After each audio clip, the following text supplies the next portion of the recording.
chanter une chanson une seule fois. Et puis, maîtriser le péché. Aïe! Vous ne pouvez pas. Ces histoires citées devant Satan, il était dit l'homme ne vivra pas de pain seulement, mais de toute parole qui sort de la bouche de Dieu. Il a vu ça plusieurs fois. Au point où il peut le dire sans ouvrir la Bible. Voilà. Dans le temps, il y avait une nouvelle sœur. À chaque fois que je la vois, j'ai dit, pardon, rappelle-moi ton nom. Elle me dit le nom. Mais j'oublie. Quand on pose encore, je dis, rappelle-moi. La troisième fois qu'on me pose, tu oublies mon nom. Quand tu me demandes, ça me dérange. J'ai dit, tu n'as pas ton nom. Mais j'ai oublié. Et dit, parce que bon, je ne suis pas dans ton cœur. J'ai dit, non, tu es dans mon cœur. C'est pour ça que je te demande. Ce qui n'est pas faux. C'est pas faux. Parce que c'est de l'entendant du cœur. Il dit, même mon nom. Et puis, il savait maintenant 6 mois, il vient dans cette église. Donc, quand je pose avec elle, je lui demande son nom. Elle dit, donc, depuis là, je ne suis pas dans ton cœur. Il dit, tu es bien dans mon cœur. Tu es bien dans mon cœur. Non, pas dans mon cœur. Elle dit pas ça pour me séduire. Non, loin de là. Mais ce qu'elle dit, après, ce qui est dans ton cœur, tu ne peux pas oublier. Donc on dit, ce petit truc-là, tu as gardé ça dans ton. Gardez le message dans ton cœur. Voilà. Important. Alléluia. S'il y a un modèle d'intégrité que nous devons retenir, qui englobe tout, le meilleur exemple, c'est l'exemple d'Orphélie, Philée et Samuel. Parce que Samuel ne vivait pas avec des gens de bonne vie. Il vivait avec des grands frères qui sont mauvais. Mais il y a une grâce qui était sur lui. Cette grâce lui permettait de faire la part des choses. Demandez la grâce. Voyez-vous. Parfois, nous faisons des efforts humains, des efforts, mais il faut la grâce de Dieu. Il faut la grâce. Il faut la grâce, mes amis. Il faut la grâce. Voyez-vous. Demandez la grâce. Parfois, tu fais des efforts, tu retombes dans les mêmes choses. Demande la grâce de Dieu. Il est resté même intègre et véridique dans des choses même qui pouvaient lui coûter et la jalousie. Et là, Dieu lui parle. Il vient dire tout à son esprit. Waouh! Quand Dieu commence par lui parler, il a pensé que c'est son père spirituel. On connaît ça. Le père il a fini par lui dire, retourne, si tu entends cette voix, réponds, parle, éternel. C'est ça, non? Voilà, c'est 1 Samuel 2, ou 1 Samuel 3. 1 Samuel 3. Parle. Ton serviteur écoute. Le jeune Samuel était au service de l'Éternel devant Élie. Wow. La parole de l'Éternel était rare en ce temps-là. Les visions n'étaient pas fréquentes. Chacun n'a qu'à savoir devant qui il sait Dieu. Il y a des gens qui savent Dieu devant le vent. Je pèse mes mots. Le vent. Vérité. Il n'a pas de repère. Il n'a pas de repère. Croyez-moi. Et ce qui est arrivé à Étienne, il est parti servir Dieu devant le vent. Il n'a pas été envoyé. Continue. En ce temps même, Élie qui commençait à avoir les yeux troubles et ne pouvait plus voir, était couché à sa place.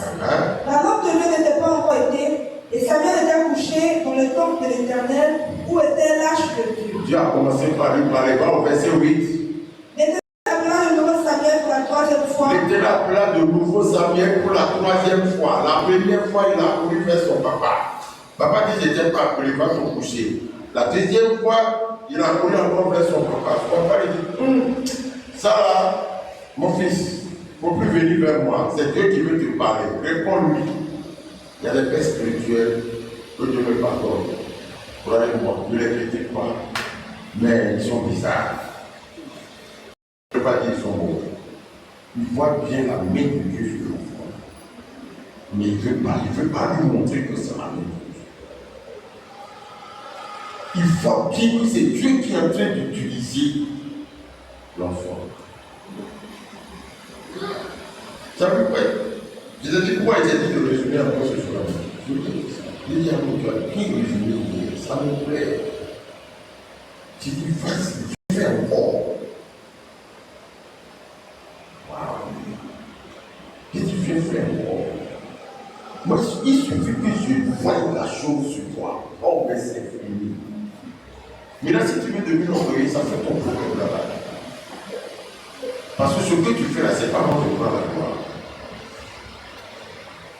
Si tu donnes l'occasion pour servir Dieu, et ça veut devenir gonflement des ventres, gonflement des têtes, ça fait ton problème. Ça fait ton problème. Tu ne veux pas m'apprendre à faire des grimaces. Tu es fait simplement. Mais je ne peux pas voir la main de Dieu sur quelqu'un. Vas-y, je dis la petite amie là. Je dis non. Oui, la petite là, elle semble avoir quelque chose. Je dis, il faut l'encadrer. Oui, il faut l'encadrer. Il ne faut pas. Son dos va commencer par devenir large un peu. Parce qu'elle est encore petite. Et je connais comment ça fatigue les gens du groupe musical. Je dis, pardon, il faut lui parler. Et il faut lui parler, il faut qu'elle reste soumise. Sinon, elle n'ira pas loin.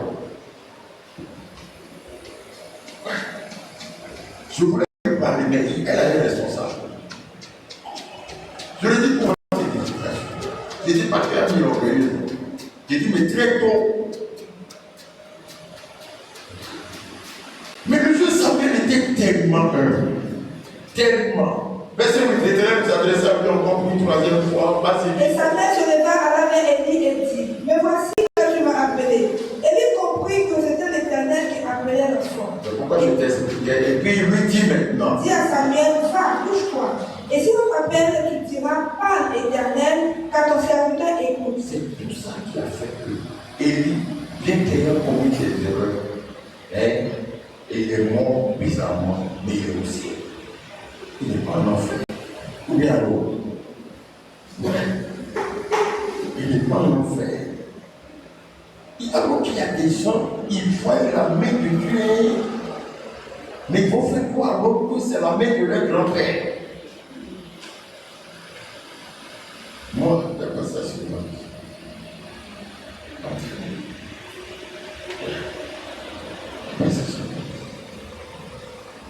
Ouais. Quand je lui disais alors, ce petit-là, il a quelque chose, il a même de Dieu sur lui, mais il est revenu. J'ai dit ça. Ce petit-là, il faut l'aider. Ouais. C'est un cas que tu vas utiliser, mais de toute façon, il est là, il est là pour nous. Ouais. Parce que, quand la main puissante de Dieu commence par venir sur toi, c'est ce que tu dois te faire. On s'humilie sous quoi? Humiliez-vous sous la main puissante de Dieu et il va vous aider.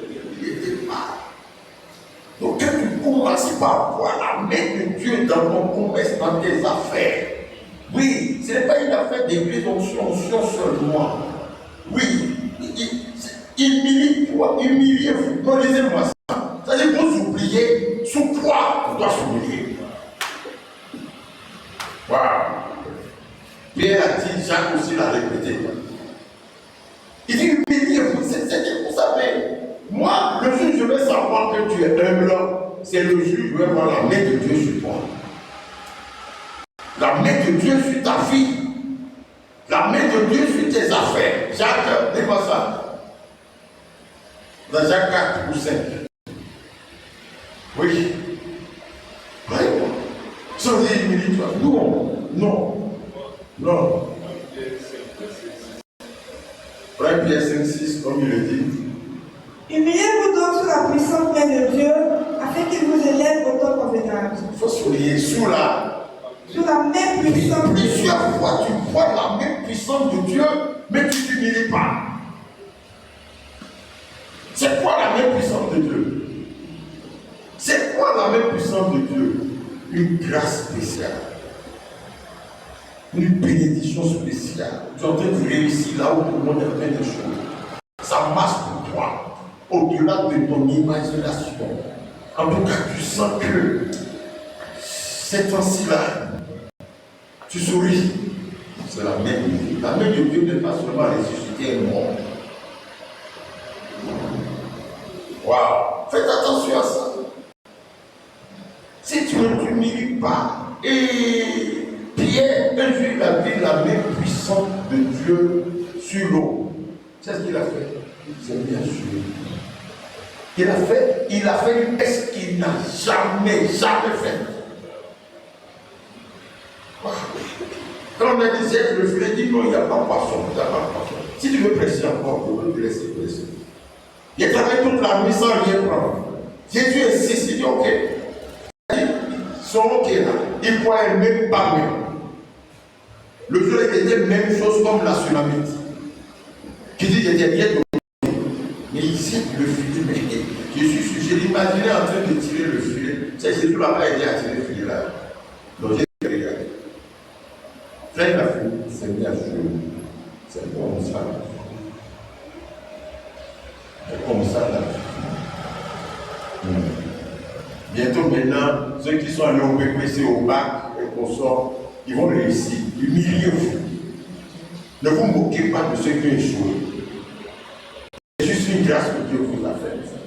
Mais le petit Samuel s'humiliait tellement. Oui, troisième fois, vas-y. Et il dit à Samuel, va couche-toi, et si l'on t'appelle, tu diras pas Éternel, car ton serviteur écoute. Et Samuel alla se coucher. L'Éternel vint et se présenta, et il appela encore comme les 3 autres fois. Ouais. Samuel. Et Samuel répondit, parle, car ton serviteur écoute. Il a fait exactement ce que son père s'était fait. Continue. Alors l'Éternel dit à Samuel, voici. Écoutez bien, tout le monde écoute.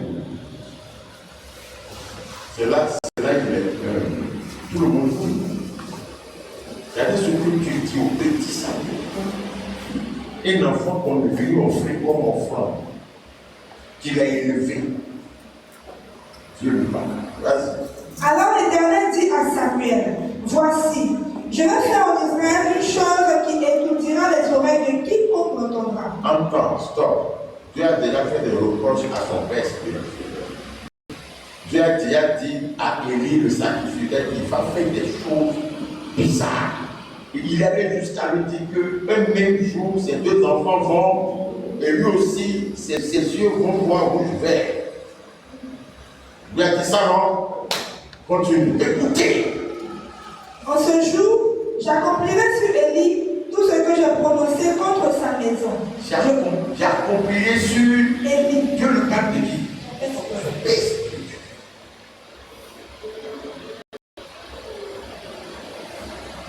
Je dis, viens, on va apprendre des choses.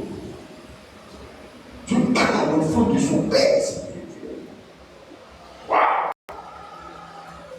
Parce qu'il n'est pas content du vieux. Continue. Je commencerai et j'achèverai. Je lui ai déclaré que je veux punir sa maison à perpétuité. Ce qui est vrai.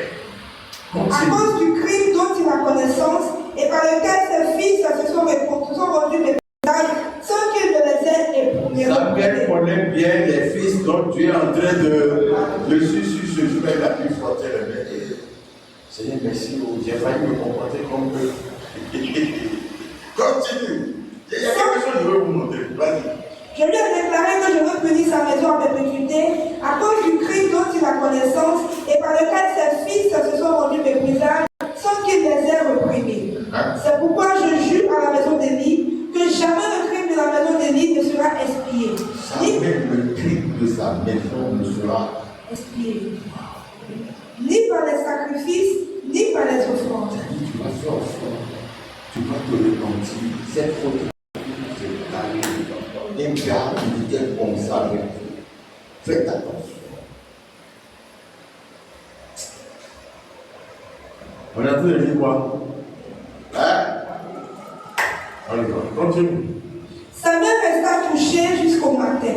Puis, il ouvrit les portes de la maison de l'Éternel.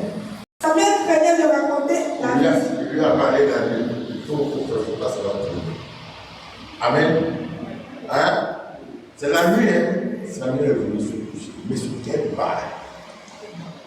Vrai ou faux? Redis, Samuel resta couché jusqu'au matin, puis il ouvrit les portes de la maison de l'Éternel. C'est lui qui fait ça tôt le matin.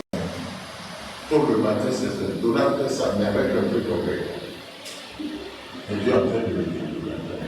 Je prêche la parole de Dieu.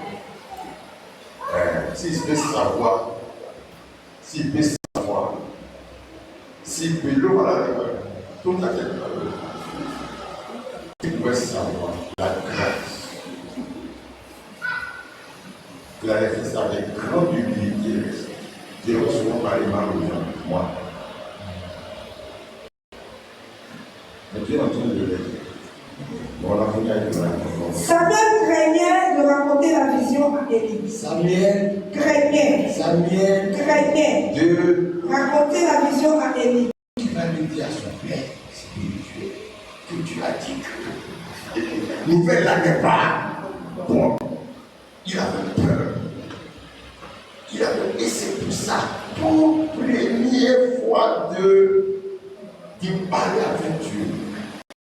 Il ne sait même pas comment on parle. Il est là. Le matin, il s'est levé vite. Il a ouvert les portes. Ça aurait été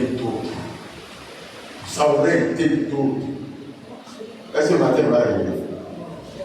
Il faudrait dire à mon père, c'est ce que Dieu m'a dit hier sur l'homme de Dieu. Tu vois les gens parfois, c'est la sagesse totale. Mais c'est ce que Dieu m'a dit sur l'homme de Dieu, c'est ce que Dieu m'a dit. Il n'a rien dit à personne. Il continue à voir. Mais Élie appela Samuel et dit: Viens. Samuel, mon fils, il répondit: me voici. Oui. Et Élie dit: quelle est la parole que l'Éternel t'a adressée? Quelqu'un dit: qu'est-ce que Dieu t'a appelé 3 fois, je t'ai dit, maintenant, 4e fois, tu as répondu. Il t'a dit, c'est donc l'intégrité totale, il ne peut pas mentir. Il a commencé par trembler. Il fait dire, mais il ne sait pas s'il dit, mais là peut-être son spirituel va le frapper. Oui, parce que la nouvelle n'est pas. Continue, on lit la Bible. Dieu parle, il n'y a rien dans tes oreilles. Il lui dit: quelle est la parole que t'a adressée l'Éternel? Ne me cache rien. Il a senti que l'enfant a fait cacher ça. Et puis, il lance un jugement en l'air. Que Dieu te traite dans toute sa rigueur si tu me caches quelque chose de tout ce qu'il t'a dit. L'enfant là, il est bien. Alors, Samuel, vas-y. Samuel lui raconta tout sans lui rien cacher. On répète ça ensemble.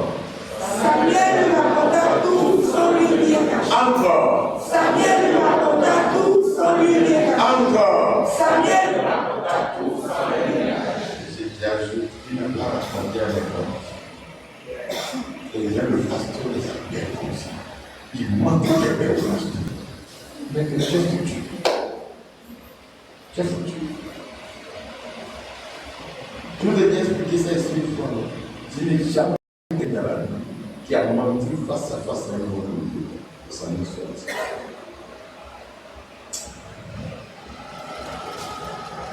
Continue. Regardez la réponse humble, intelligente de l'homme de Dieu. Il ne s'est pas facile. C'est ce qu'il a dit au petit. Le nom du Seigneur soit. Continue.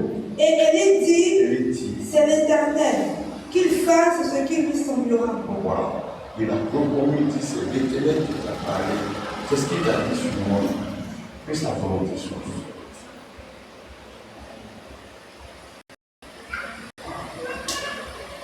Il a gardé une bonne relation avec l'enfant, tout c'est tout.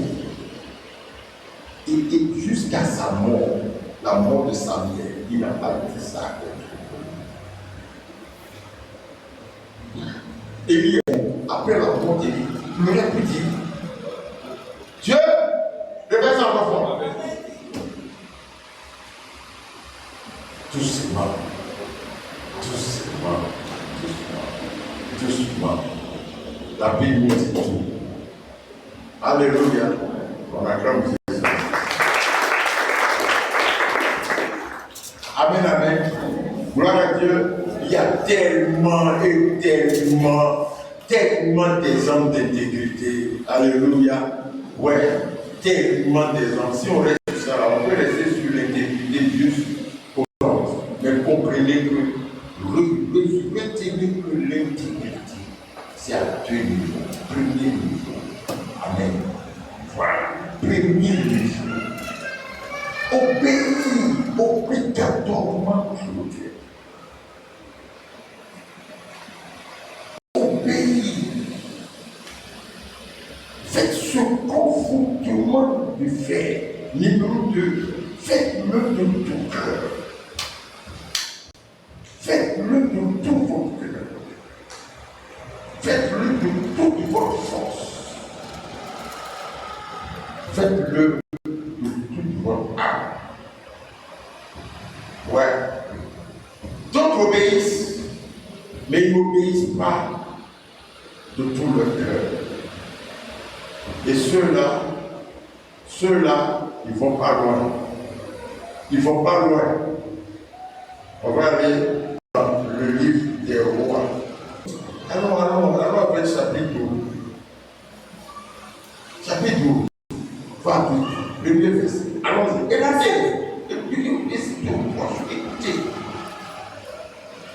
Écoutez. Le tout ne suffit pas d'accepter. Alléluia. Comment il s'appelle? Le troisième serviteur, il n'a pas accepté. Il acceptait joyeusement, comme les deux premiers. Donc on a pu la faire. Vas-y. 2 Rois au chapitre 12, verset 1. Vas-y. La 7e année de Jéhu, Joas devint roi et il régna 40 ans à Jérusalem. Sa mère s'appelait Shiba de Beersheba. Joas fit ce qui est droit aux yeux de l'Éternel tout le temps qu'il suivit les directions du sacrificateur Jéhoiada. Il a suivi quoi? Les instructions du sacrificateur Jéhoiada. Il a fait ce qui est droit aux yeux de l'Éternel. Et comment? En suivant les instructions du sacrificateur Jéhoiada. Continue. Seulement, les hauts lieux ne disparurent point. Le peuple offrait encore des sacrifices et des parfums sur les hauts lieux. Seulement, il a fait des péchés. Les hauts lieux, c'est les péchés. C'est que Dieu veut le total. Que tu as gardé. Regardez tout ce qu'on a dit sur le gars. Seulement, Dieu nous aide. Oui. Et Joas s'est ressaisi après. Si vous lisez, vous devez lire. Donc on ne peut pas tout lire dans vos oreilles. Chapitre 13. La 23e année de Joas, fils d'Akazia, roi de Juda, Joachaz, fils de Jéhu, régna sur Israël à Samarie. Donc après Joas, c'est Joachaz. Regardons-le. Il régna 17 ans. Il fit ce qui est mal aux yeux de l'Éternel. Lui, là, il a mal démarré en même temps. Il fit ce qui est mal. Il y a des gens dans les églises, depuis ils sont dans l'église, rien de bon.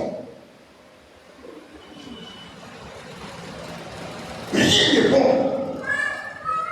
Mais on fait avec. Ou bien, l'autre il a trouvé quelque chose de bon.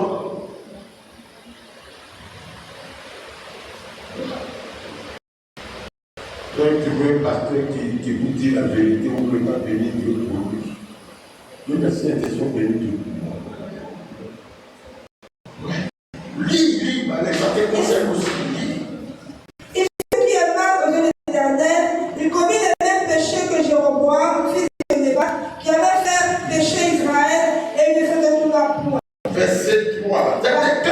commence mal même déjà là. Non, on peut gâter. Vas-y. La colère de l'Éternel s'enflamma contre Israël, et il les livra entre les mains de Hazaël, roi de Syrie, et obtenait le Ben-Hadad, fils de Hazaël, tout le temps que ses rois vécurent. Joachaz implora l'Éternel les exauça, car il vit la pression sous laquelle le roi de Syrie tenait Israël. Et l'Éternel donna un libérateur à Israël. Les enfants d'Israël échappèrent des Syriens, et ils habitèrent dans leur tente comme auparavant. Mais ils ne se détournaient point des péchés de la maison de Jéroboam, qui avait fait pécher d'Israël. Ils s'y livraient aussi, et même les leurs constatés étaient debout à Samarie. De tout le peuple de Joachaz, l'Éternel ne lui avait laissé une cinquantaine de cavaliers, 10 chars et 10 000 hommes de pied, car le roi de Syrie les avait fait périr et les avait rendus semblables à de la poussière. Dieu ne lui donna pas trop d'armement. Tu n'as pas enlevé comme ça. Hein? Dieu l'a dit. Chapitre 14. La seconde année de Joas, fils de Joachaz, roi d'Israël, Amastia, fils de Joas, roi de Juda, régna. Je suis au troisième roi. Bien, continue. Il avait 25 ans lorsqu'il devint roi, et il régna 29 ans à Jérusalem. Sa mère s'appela Joadan de Jérusalem. Verset 3. Il fit ce qui est droit aux yeux de l'Éternel, non pas toutefois comme David son père, il agit entièrement comme avait agi Joas son père. Wow. Seulement, les hauts lieux ne disparurent point, le peuple offra encore des sacrifices et Lui aussi, c'est pas trop ça.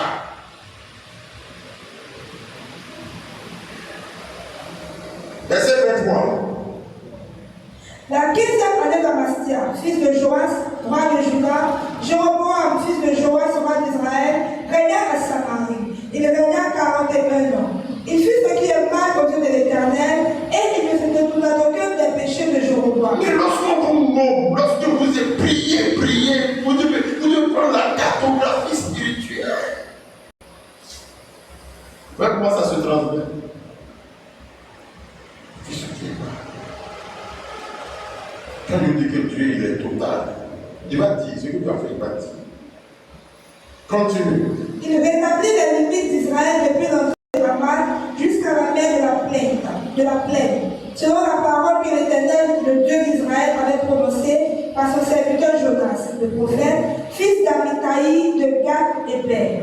Car l'Éternel vit l'affliction d'Israël à son compte et l'extrémité à laquelle se trouvaient réduits, esclaves et hommes libres, sans qu'il n'y ait personne pour venir au secours d'Israël.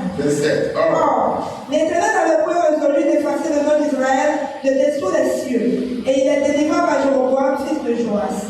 Le reste des actions de Jéroboam, tout ce qu'il a fait, ses exploits à la guerre, et comment il fit entrer sous la puissance d'Israël, Damas et Hamath, qui avait appartenu à Juda, cela n'est pas écrit dans le livre chronique des rois d'Israël. Jéroboam se coucha avec ses pères, avec les rois d'Israël, et Zacharie son fils régna à sa place. Je vais oublier toutes tes actions. C'est venu. Chapitre 15. La 27e année de Jéroboam, roi d'Israël, Azaria, fils d'Amastia, roi de Juda, régna. Il avait 16 ans lorsqu'il devint roi. Il avait 16 ans. Je vous ai montré ça ici. C'est l'onction qui compte. David avait 17 ans quand il pouvait tuer. Je ne m'amuse pas quand on voit les enfants qui voient à partir de 12 ans. Quand on voit les enfants, c'est l'occasion de me faire grave de les attraper pendant leur anniversaire.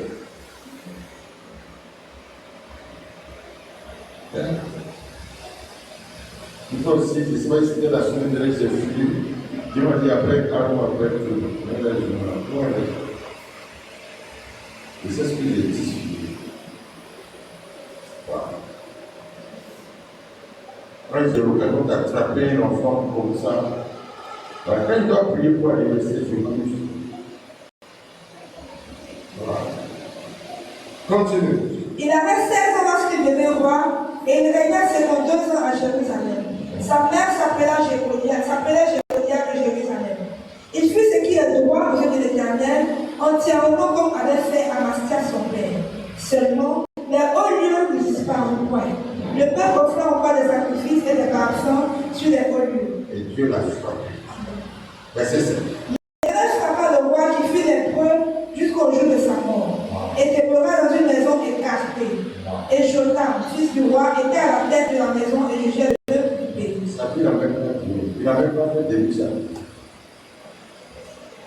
C'est Dieu qui fait. On dit Dieu a frappé de l'air. C'est ça qu'il a tué. Verset 8. La 38e année d'Azaria, roi de Juda, Zacharie, fils de Jéroboam, régna sur Israël à Samarie. Il régna 6 mois. Il fit ce qui est mal. On acclame l'Éternel de Dieu.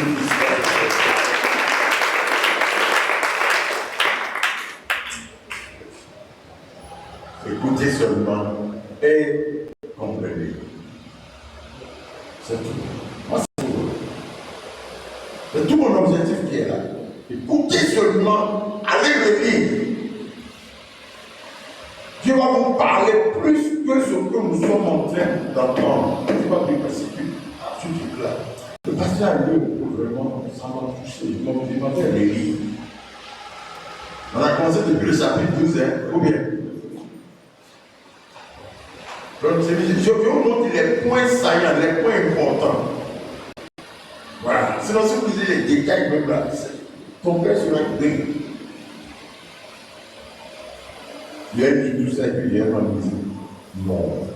Continue ta lecture. Il fit ce qui est mal aux yeux de l'Éternel, comme avait fait ses pères. Il ne se détourna point des péchés de Jéroboam, fils de Nébat, qui avait fait pécher Israël. Shaloum, fils de Jabesh, conspira contre lui, le frappa devant le peuple et le fit mourir, et il régna à sa place. Amen. Il y a quelqu'un qui l'a tué. Ça peut aller. Verset 17.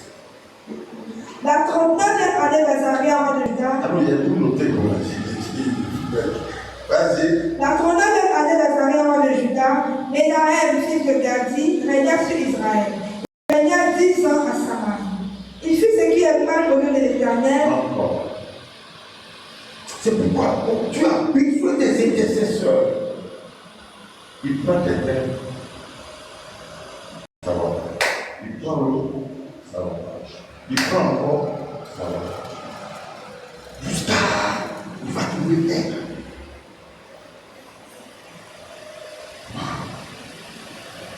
C'est moi, je te dis, mon gars, si tu as trouvé l'aide,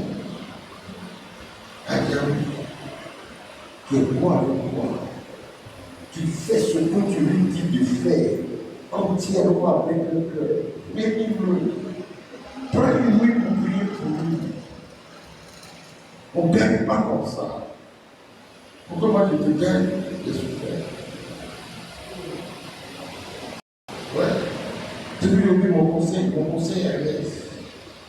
Je n'ai pas de problème dans mon conseil. Ouais. Demande à Madame Tarek, tu conseil qu'on a eu.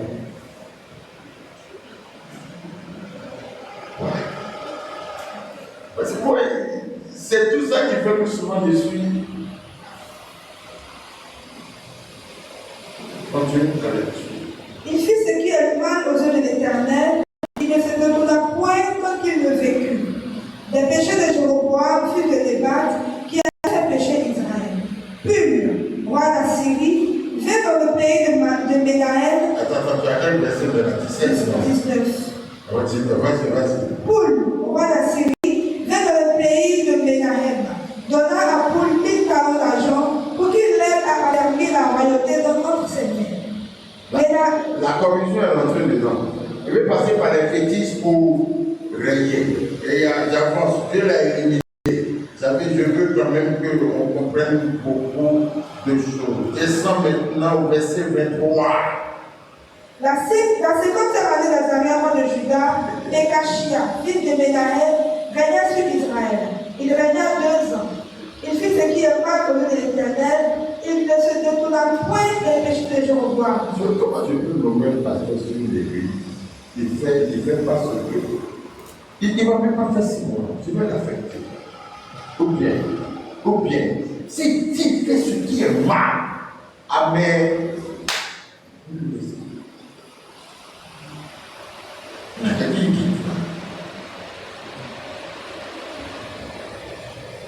C'est ça. C'est le pasteur qui connaissent pas la Bible là, qui laissent des bêtises avancer. C'est tout. Tu l'enlèves. Et puis peut t'enlever. Il te. Viens t'enlever avant que Dieu ne te. Si il avait enlevé, on finit fini. Bon, quand tu t'enlèves, tu le aussi.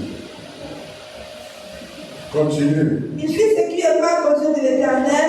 Il ne se détourna point des péchés de Jéroboam, fils de Nébat, qui avait fait pécher l'Israël. Il ne se détourna point des péchés de Jéroboam. Ça veut dire qu'il commet les mêmes péchés que Jéroboam. Donc, vous comprenez. La Bible n'a pas dit qu'il ne se détourna point de. Voilà. Vas-y. Bécache, fils de Rémalia, son officier, conspira contre lui. Il le frappa à Samarie, dans le palais de la maison du roi, de même qu'à et Arié. Il amène avec lui 50 hommes, dont les fils des Gamalites. Il fit ainsi mourir Bécachia et il régna à sa place. Amen. Continue, à quel verset? Verset 26. Voilà. Vas-y. Le reste de l'action de Bécachia et tout ce qu'il a fait sera écrit dans le livre des chroniques des rois d'Israël. Voilà. Verset 27. Verset de notre roi. La 52e année d'Azaria, roi de Juda. Jusque-là, tout le monde est.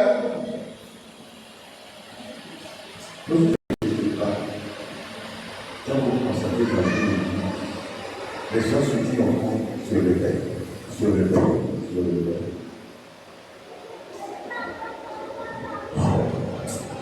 Alors, j'ai gagné un peu de mon temps, il me reste 6 minutes. Alors. La 52e année d'Azaria, roi de Juda, Bécache, fils de Rémalia, régna sur Israël à Samarie. Il régna 20 ans. Il fit ce qui est mal aux yeux de l'Éternel. Encore. J'espère qu'il y aura quelqu'un.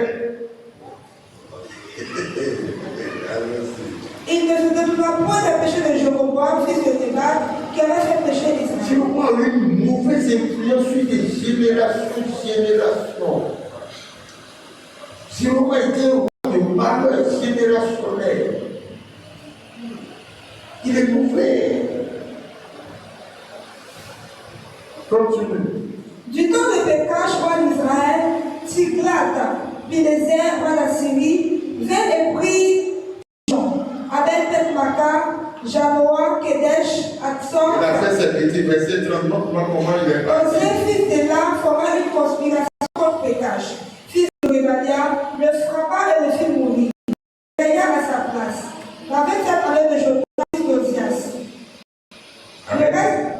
Le reste des actions. Verset 32. Les peuples pour prendre ça. Ça nous soulage. 32. 2 Rois 32. La seconde année de Bécache, fils de Rémalia, roi d'Israël, Jotam, fils d'Ozias, roi de Juda, régna.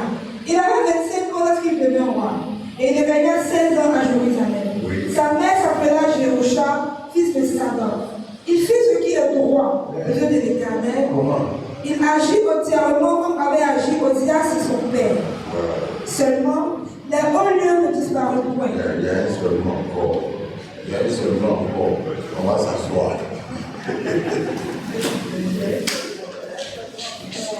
Quand je dis Bible, Bible est tout. Comment tu peux être en train de lire ça et puis tu auras sonné? Vous voyez comment on a envie de. Nous cherchons ce qui est bon. Mais on va trouver. On va trouver. C'est pourquoi la Bible dit Dieu est voyant, il va très loin.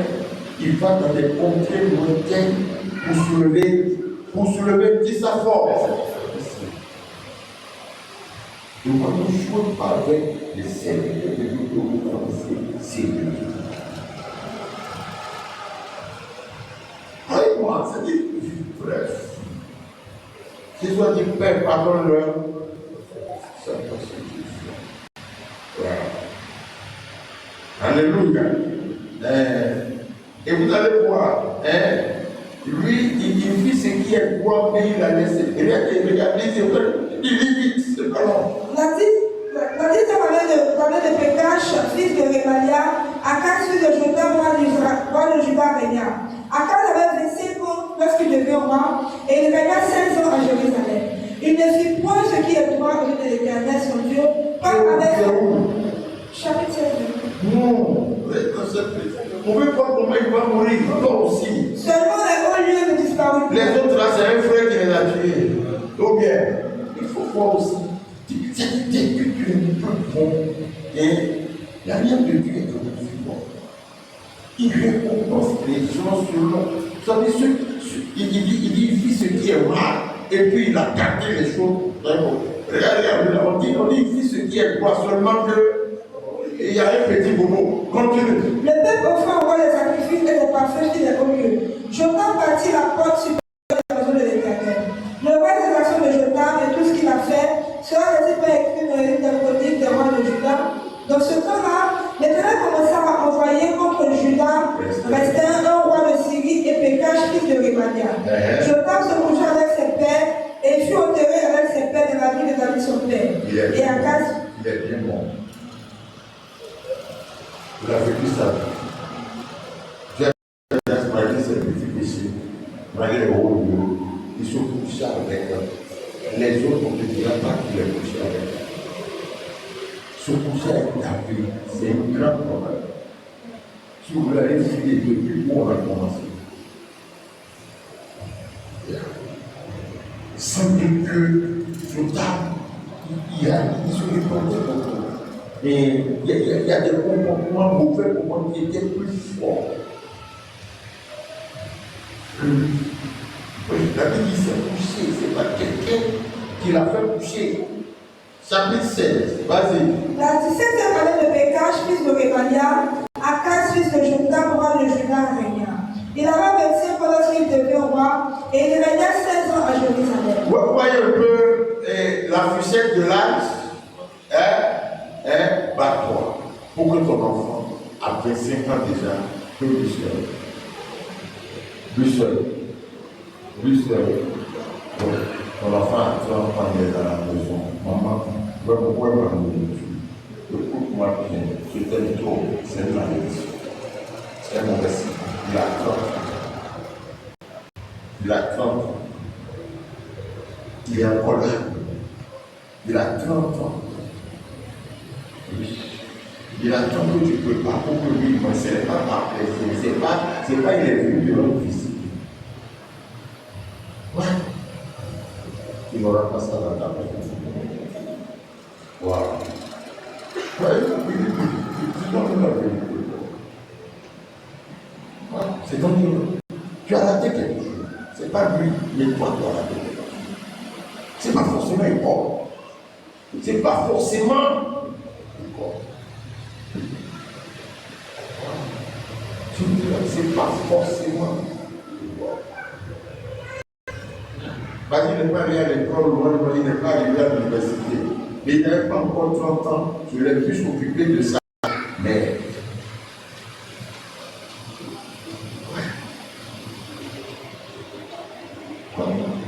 tu es fatigué pour la vie, va voir ta mère. Va voir ta mère. Comme il a fait ce qui est dans sa tête. Jusqu'à ce que je suis venu, je lui ai dit, écoute, va voir ta maman. Béda est venu ici, Béda a dit, la Bible dit, toi, là, va voir ta mère. Ouais, elle va mourir bientôt, ça ne va pas durer la vie. Il dit, va voir ta mère. Tu es ici, là, c'est pas ta maman qui t'envoie l'argent pour que tu vois. Donc toi, tu peux aller là-bas, lui donner l'argent pour qu'elle. Non, toi, tu lui parles. Lui, il avait le droit de dire. Oui, il est en train de lui parler maintenant sur le CV. Continuez lecture, je vais voir.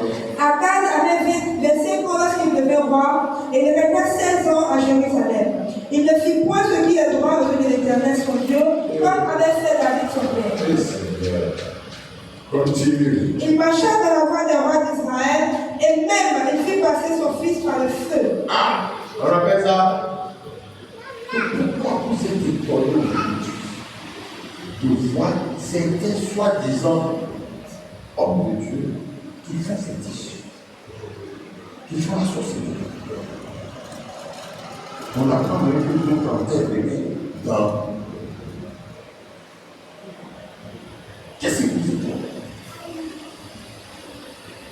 Or, pour roi établi sur la volonté parfaite ou permissible de Dieu, reçoit une onction. Reçoit toujours une onction. Ça, il n'a pas été pour être devant nous tous. Hein? Et pourtant, il cherche à tuer un autre point.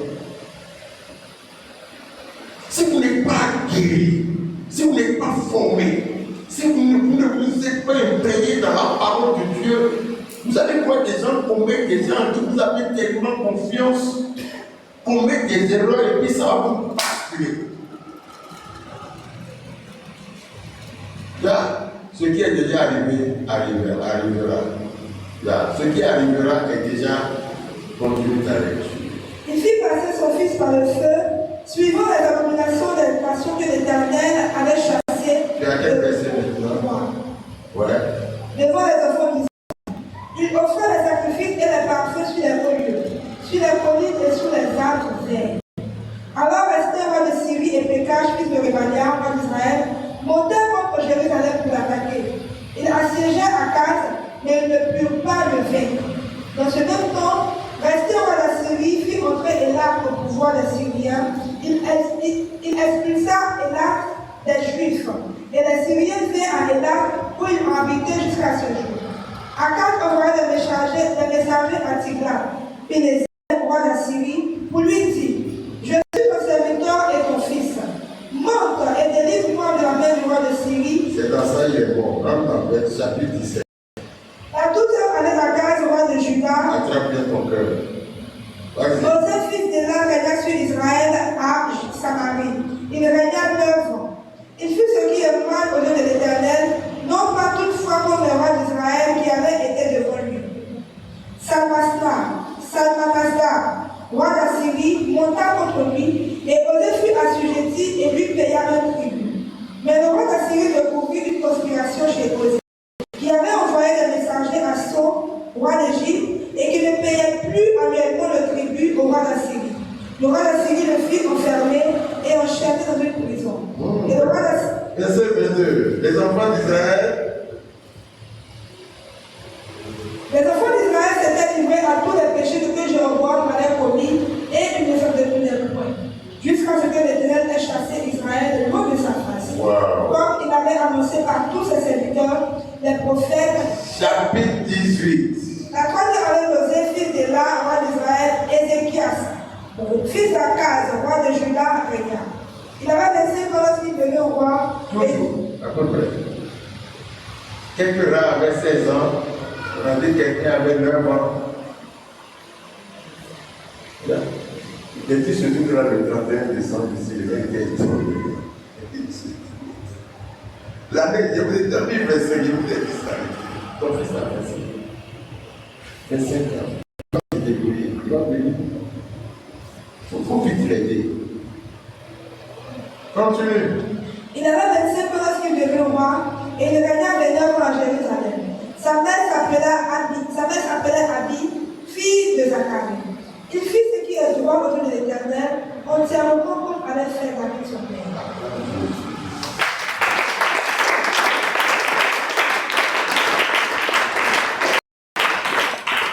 C'est pourquoi, devant la mort, lui pouvait aller pour le Dieu. D'accord. Il y a mon réponse. Tu as oublié? Je suis bien compris. Il est bien servi. Tu as dit oui. Oui, oui, oui, oui, oui, oui. Oui. Esaïe, retourne. Rien au hasard.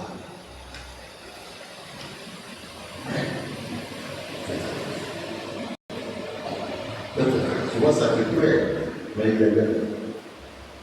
Il est belle. Je peux vous montrer ça, jusqu'à Jésus. Jusqu'à Jésus. Quand on va laisser ce gars, oh non, si vous voulez voir rapidement un en plus, juste un en plus, ça peut aller plus. Verset 7. On est venu avec qui? On est venu avec qui? Verset 7. Il faut lire ça, frère. Et l'Éternel fut avec Ézéchias qui réussit dans toutes ses entreprises. Wow. Se révèle. Tu te comprends bien. Je suis là avec toi. Et l'Éternel fut avec Ézéchias qui Réussit dans toutes ses entreprises. Oui, vas-y. Il se révolta contre le roi d'Assyrie et ne lui fut plus assujetti. Oui. Il partit les Philistins jusqu'à Gaza. Ça, c'est Ézéchias. Il est contre les ennemis de Dieu. Bâtit les Philistins jusqu'à Gaza. Ah ouais. Et ravagea le territoire depuis les tours de Gaza jusqu'au pays. La quatrième année du roi d'Ézéchias, qui était la 7e année d'Osée, fils d'Élam, roi d'Israël, Salmanasar, roi d'Assyrie, monta contre Samarie et la siégea. Il a pris au bout de 3 ans. David, Dieu l'a laissé, il a tué, il est venu jusqu'au chapitre 9. Il est dedans. Ouais, non, il est dedans. Et tu te comprends bien, Dieu va te faire vivre. Il est encore dedans. Jusqu'au chapitre 20, on lui dit que il va mourir. Il dit non. Il dit, je suis d'accord avec toi. Il est resté encore. C'est tout. L'intégrité donne la longévité. Donc on ne peut pas tuer, ils ont fait des ans. On m'a dit qu'il y a 600 mois. Le monde.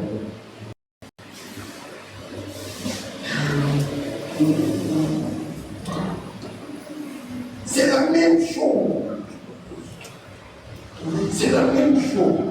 Écoutez-moi. Ouais. C'est bon. Il dit à d'autres, hein, je vais enlever ta couronne. Si tu ne changes pas, hein, il va au ciel. C'est l'Apocalypse de l'Ivoire. Il va au ciel. Mais il sera comme Lazare, le pauvre. Il a dit à d'autres, si tu ne changes pas, je vais effacer ton nom. C'est fini. Ça, c'est la mort subie. Tu vas en enfer. Waouh. Je vais effacer. Dieu dit, il va effacer ton nom. Et vous savez que vous avez dit qu'au début, tous ceux dont on n'a pas trouvé leur nom sont jetés dans les temps de feu et de souffle. Toi et moi, nos noms sont détruits. Oui, faisons un effort pour que le nom ne soit pas effacé. Si c'est effacé, c'est. On va consulter la liste là. On n'est plus dedans. Quand on dit que la Bible est science, vous ne voyez pas. La Bible est liée à une coordination propre. Ouais, à une concordance vraiment bien justifiée. Parce que les gens lisent pas. Et Satan ne leur permet pas de lire. Il a dit à Jésus, lis ça seulement. Ben, comme ça, dit Seigneur, mon voici. Nous nous confions en toi. C'est toi qui nous as créés. Et de jour en jour, nous apprenons à te connaître. De jour en jour, toi-même, tu nous enseignes comment faire les choses pour te plaire. Tu nous as déjà dit d'avoir la foi pour être agréable à toi. Maintenant, tu nous montres comment on doit servir, comment on doit faire les choses pour vivre longtemps. Seigneur, tu es mon refuge, tu es ma forteresse, tu es le Dieu tout-puissant en qui je me confie. Jésus a dit, car sans moi, vous ne pouvez rien faire. Aide-moi, aide-nous, aide la vie difficile à faire ce qui est. Nous avons choisi la vie et nous vivons. On a vu la mort et on a vu la vie, mais nous choisissons la vie et nous vivons au nom de Jésus.